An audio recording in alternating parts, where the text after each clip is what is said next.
are allowed to get these meals. And again, some people provide them at parks, so you may go to some local parks.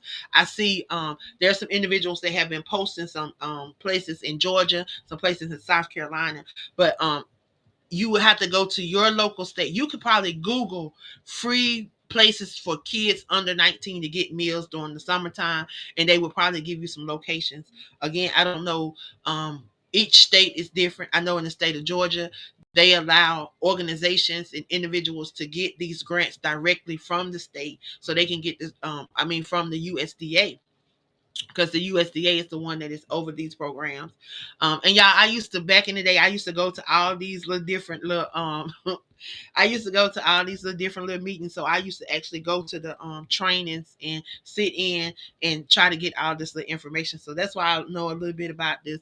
But y'all, it is a good opportunity for those that have these programs and are working with the kids, to be able to help cut down on some of the costs of them having to provide meals for these kids throughout the day. Because if you got them from morning to, if you got them from like 6 in the morning or 7 in the morning, some of these parents are dropping these kids out because yet they still got to go to work, y'all. So they're dropping them off at the same time that they would normally be dropping them off to go to school. So they're dropping them off. They got to have breakfast, and then they got to have a snack, and then they got to have lunch, and then they're gonna have to have a snack again before the parents come back and pick them up. So sometimes you may not be able to alleviate all of the costs, but you can alleviate some of the costs with this.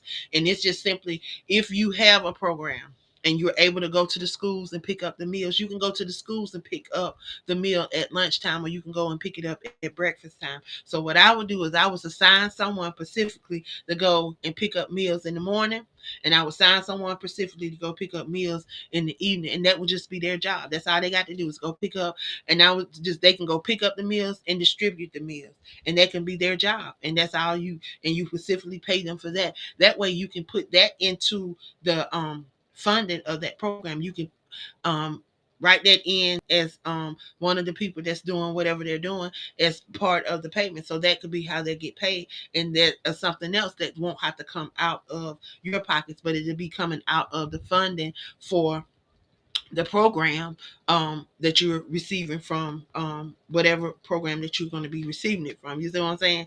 So y'all, there's a lot of ways, y'all, and there's a lot of stuff that I know about, things like that, but I don't utilize it no more because I don't do a program no more. I don't have a program, but hopefully one day I'll be able to utilize some of these things inside of the center that we're going to be opening, because we are going to be opening that center one day, y'all. One day y'all gonna hear me talking about that center, and it's gonna be ready to be open, and we're gonna be out here touching lives and impacting lives in a way that's never been. Like, I have not given up on what God has placed in me, that thing that He placed back in me, that center of excellence, that gateway center of excellence, y'all. We got to be the change that we desire to see in this world, and this is one of the ways that He's allowing me to be that change. So I'm excited. I'm excited about, you know I'm excited about Cornell coming home. I'm excited about all of the stuff that, you know, that I'm just seeing coming to pass